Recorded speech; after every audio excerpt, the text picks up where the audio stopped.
नमस्कार, आदाब, सत श्री अकाल। मैं हूं राशिद हुसैन। आप देख रहे हैं आरएस भारत न्यूज़। आज मैं बात करता हूं कोरोना के विषय में। भैया हो जाइए सावधान, हो जाओ होशियार। कोरोना की तीसरी लहर ने कर दी है एंट्री। जैसे कि आपने पिछले बार देखा था दूसरी लहर में कितनी महामारी फैली थी, और उसी तरीके से अब जो है शुरुआती जो लक्षण दिखाई दिए हैं वो विद्यालय व स्कूलों से स्टार्टिंग हुई है। और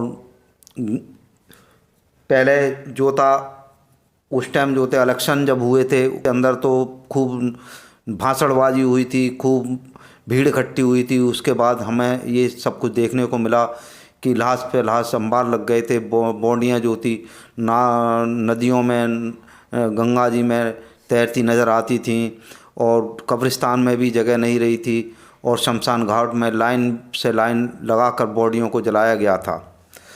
मैं कोई डराने या धमकाने के लिए बारे में बात नहीं कर रहा हूँ। मैं बात कर रहा हूँ एक बीमारी के विषय में। मैंने भी कुछ लापरवाही की थी, और लापरवाही का नतीजा ये हुआ था कि मैं भी संक्रमित हुआ।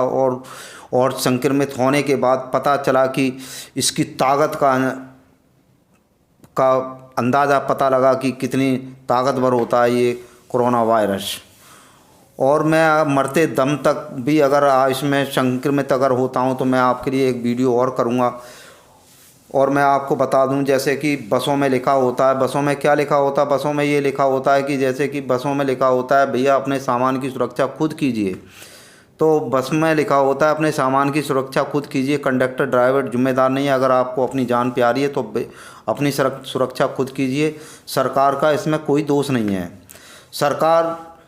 केंद्र सरकार कहेगी इसमें केजरीवाल से, और केजरीवाल सरकार कहेगी केंद्र सरकार से कि सरकार तो जो है एक हुक्के की गुड़गुड़े की तरह है, वो उसकी तरफ बढ़ाता है, वो उसकी तरफ बढ़ा देगा। जैसे कि हुक्का होता है, गुड़गुड़ा जिसको हुक्का कहते हैं, वो चिलम की तरह मतलब बढ़ा देंगे।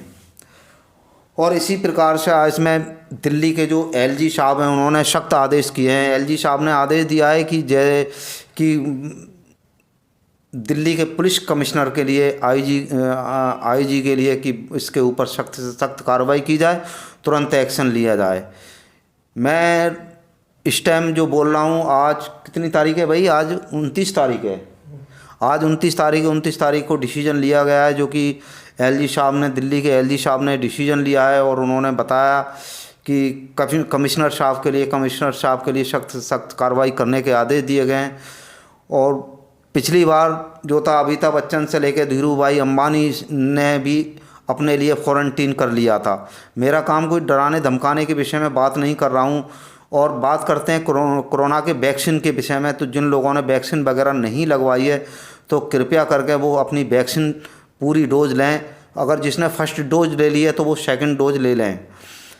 जब जैसे कि बताते हैं, जैसे कि जो वैज्ञानिक हैं, जो डॉक्टर हैं, वो बताते हैं कि जैसे कि जिसकी दोनों वैक्सीन लग जाते हैं तो बॉडी की इम्यूनिटी पावर 90% तक संक्रमित नहीं हो सकती है।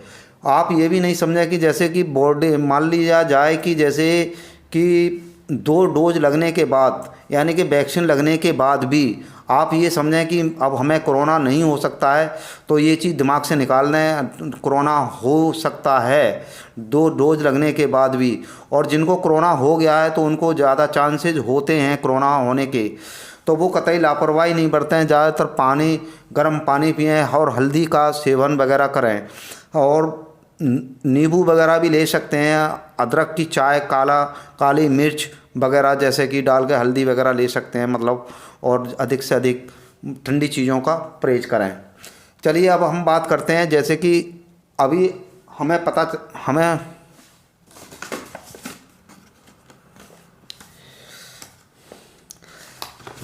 जैसे कि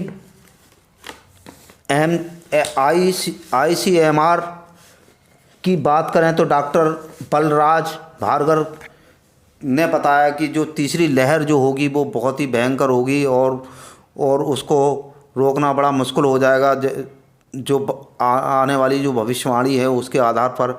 लेकिन उससे पहले सचेत रहने की आवश्यकता है। और हम बात करते हैं इस विषय पर कि हम जो है सुरक्षित कैसे रहेंगे, कैसे क्या होगा ये तो आने वाला टाइम ही बताएगा। और जो लोग लापरवाही जैसे कि कहते हैं कि जी हमें तो कुछ नहीं हुआ है, इसमें हमारे तो हम नहीं जानते कोरोना क्या होता है, तो उनसे मेरी हिदायत है कि वो ऐसी बातें ऐसे भ्रमित में ना पड़ें और इस पर ज़्यादा ध्यान दें। चलिए मैं अपनी बात को यहीं पर समाप्त करते हुए, मैं हूँ राशिद हुसैन, आप देख रहे हैं आज भारत न्यूज़। और अब मैं सद्दाम हुसैन से बात करता हूँ कि सद्दाम हुसैन बताएंगे कि भाई सद्दाम हुसैन जी आप बताइए आप क्या कहना चाहते हैं। जी, मेरा तो कहना यही है कि कोरोना की वैक्सीन भी ज़रूर लें, ठीक, जिसने पहली डोज़ ले ली है वो दूसरी भी लें जैसा आपने कहा, लेकिन साथ ही साथ और भी चीज़ें हैं जो हमें ध्यान में रखनी चाहिए, जैसे अपनी साफ़ सफाई वगैरह, घर को सैनिटाइज़ करना। सैनिटाइज़ नहीं कर सकते तो कम से कम घर से अगर कोई चीज़ बंदा लेने जा रहा है कोई भी, तो कोई एक शख्स जाए और आए सामान लेने, और कोई भी सामान वो अगर लेकर आता है तो उसे पहले सैनिटाइज़ करे। बताया कि सारी डिटेल बताई। और मैं अब बात करता हूं जैसे कि पहले जब हुआ था बांग्लादेश में चुनाव, और चुनाव के दौरान चुनाव का पूरा अंजाम दिया गया था, लास्ट टाइम तक खूब भाषणबाजी हुई, इलेक्शन हुआ और फाइनल रिपोर्ट आने तक इस तरह से चलता रहा मामला। और उसके बाद जो होता है वो बड़ा भयंकर रूप धारण कर लिया और लाशों के अंबार लग गए थे। अब जो है यूपी में भी चुनाव होने जा रहे हैं जिस पे कि सरकार की कोई भी निगाह नहीं है, जिस पे कि कार्रवाई नहीं है कोई भी किसी तरीके की, और खूब भाषणबाजी हो रही है, खूब लेक्चरबाजी हो रही है। और आने वाले टाइम में क्या फ़ायदा होगा क्या नुकसान होगा ये तो अपने आप ही सोचना है। मैं तो यही कहूँगा साथ ही जान बचाना। हुसैन आप देख रहे हैं आज भारत न्यूज़। धन्यवाद।